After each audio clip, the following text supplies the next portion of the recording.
Spencer Ross is one step forward, and I hope you're doing well. Hard to determine the truth. Sometimes it is, and sometimes it isn't. All right, so that being said, we've talked about hard to determine the truth. Why does that matter? If you need to look up what truth is or what true is, please do so. There's lots of good resources out there. But, all right, so we're trying to determine the truth. Does it matter? Politics, law, relationships, business decisions, many different things. What cabinet should I put in? Is it on sale? Are the cabinets good that are on sale? Is the sale actually a sale? Do I need clothes? We make thousands of decisions throughout the day. We make millions of decisions throughout the week. Think about it. You make lots of decisions through the day. Maybe it's not 1,000. Maybe it is 1,000. What time should I get up? Should I get up? What should I wear? What should I think about? How should I respond? What should I eat for breakfast? How much should I eat for breakfast? How fast should I move for breakfast? What time is it? You're making a determination when you look at the clock what time it is. Okay, when you look at what time it is, you're making a decision on what? What should I do next? If I have a short amount of time, I'm going to do something less. If I have a large amount of time, I might do something more. Okay, when you're looking at the time, it's easy. 9 o'clock, PM or AM. Okay? Now what? So what? Who, what, when, where, why, how. So I had an oil change yesterday. I needed to show up at a certain time. Not feeling too good because I ate something that I was at a restaurant. I ate something. It didn't taste right. So I made a decision. I'm not going to eat any more of that. Well, eating just a little bit was enough to mess me up a little bit. Okay. Do I get up and keep my appointment for my oil change? I need my oil change done. All right, so I loaded breakfast into a container, got an apple. I did what I needed to do to be successful. There were donuts there.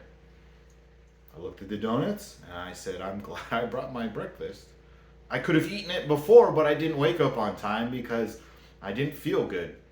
I was the first one in line. There are many decisions that we make. So what? The truth matters. Why does it matter? All right, let's talk about it. There's lots of lawsuits going on around the world, whether it's Israel and South Africa in the international court, whether it's people getting indicted for different things. There's lawsuits going on. There's patent infringements. There are discrimination lawsuits. There are real estate lawsuits, whether it's not exactly a lawsuit, hey, we're just trying to figure out what's going on and we've got to get a mediator through the courts. There are property line disputes. No, I think your line's there. No, I think your line's here. Let's get a surveyor out and see where the line is. No, you're both wrong. It's actually over there. Okay. That stuff matters. Why? Taxes.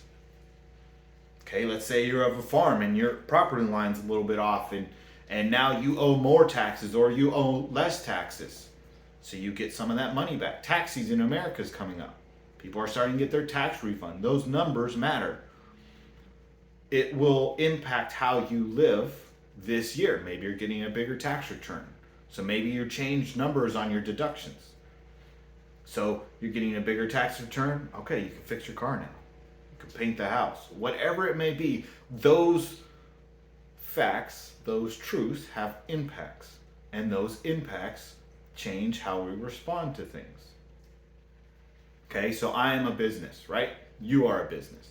You respond to different things in certain ways and at different times.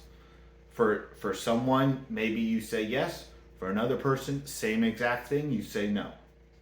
I was reading a thing about relationships, and the person giving advice was get out of the relationship, it's toxic. We respond to things based off of evidence or intuition or advice. There are many different factors that play into what the truth is. For example, relationships. Okay? You're in a relationship with someone, you're dating them, and someone comes to you and like, hey man, they're stealing money from you. Well, no, they're not. No, let's go over the numbers. Oh, all right. So some people hire fiduciaries to help them manage their budgets because maybe they're older and they're concerned that they might have someone call them on the phone and they give their address out to someone. There was a young man that I used to talk to. He was over the age of 90, and he kept giving me his address like, hey, I know your address. Please stop telling people your address. You have a hard time remembering who I am. Like, it takes me a while to go back and talk about some things for you to remember who I am. Please stop giving your address out to people. He hired someone to help him take care of his money because he was concerned about being used. I come to find out that someone was stealing money from him in a relationship. Okay. We'll go back to taxes. Taxes are something that's universal. Let's say you get audited, or let's say you do something and someone says, hey, we don't want to do that because this is a red flag, and 100% of the time people get audited for that. Or maybe that the tax person that you went to or the tax software that you use, they give you bad advice. Minority Mindset, he talks about he got a huge tax bill all of a sudden. Hey, you got to pay this in a couple days. So he paid it and he fired the guy. We are impacted by truth. We are impacted by things that we see. Are we doing a good job of discovering what that is? Who? Spencer. What? Has to pay taxes. When? By April something. How? You can do a check or you can do electronic. When I go through a tax guy, when I have the tax guy do it, I get the response and he's copied on that response. I think he's copied on that response, saying, yes, your taxes, your tax paperwork was received. Your bill, let's say $200, was received at this date. And I save that. I don't delete that email. If I wanted a paper form, then I'd have to wait for that. And then I have to wait for my tax return. If I have a bill, then I'm not getting a tax return. But I think you understand what I'm talking about. Okay, how else does that matter? You're at work. Oh man, I keep showing up late. And my boss keeps telling me, stop showing up late or it's going to impact you. I read stories now and then about return to office and people are finding different ways to let people go. Do I want to give someone more excuses to let me go, or do I want that person to be like, no man, Spencer, he's always showing up time. He's always trying to participate. He's supporting people. He's cheerful. He's saying hi to everybody. He's not going around just to that one young lady or that one young man and saying hi to them. He's the guy I want to keep. How else does that matter? There could be 1,000 different examples that I could give, and I could make this video very long. Spencer, I'm not going to follow her because she's a woman and she has no experience. I responded. Looking back, I wish I had taken the time to do a little bit more mentorship and not as aggressive in my response. But when you are in that room, what are you going to do? Spencer, we're not going to listen to him because he's gay. My buddy went through that. And he responded, I felt, in an appropriate way. So what are you going to do? The truth matters. Sometimes it's hard to determine. Sometimes it's not fun. But we are going to respond in one way. Silence is a response. Yelling is a response. Mentorship is a response. When I had someone make that comment, I was firm and I was direct, but I wasn't as as brotherly and as mentorly as I, looking back, wish I was, because I lost the opportunity to bring him onto our side of, hey, one, she's in charge, so even if it was a dude in charge, yeah, they're not going to have as much experience in this as us because we've practiced it, we've studied it. Okay, but most people aren't going to have that. And two, who cares if she's a woman?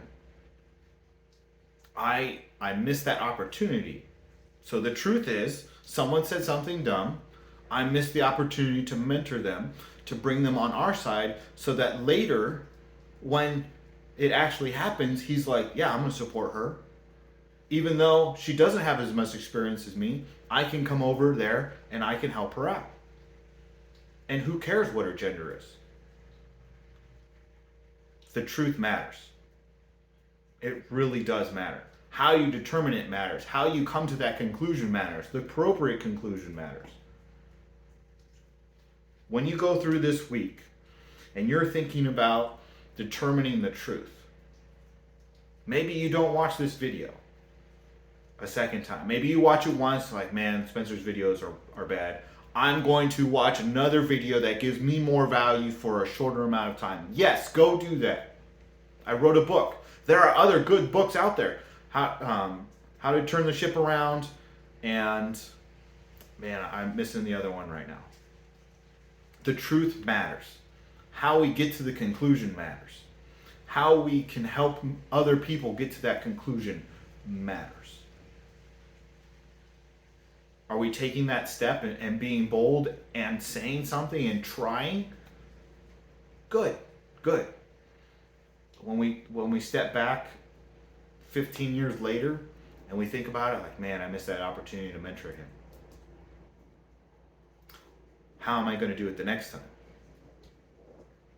Spencer Ross is one step forward, and determining the truth is important.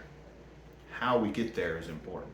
How we respond once we realize what the truth is important. How we ask, sir, hey, can you give me some advice real quick? I've got this issue and I think it's time sensitive. Can you help me with how I should respond?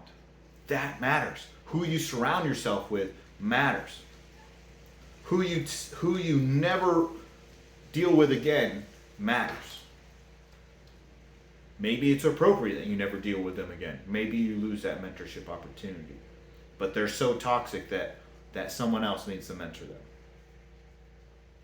Take that step forward this week as you determine the truth. It's sometimes hard to determine what the truth is. Sometimes it's easy. But now what? After we've determined the truth, now what is our response?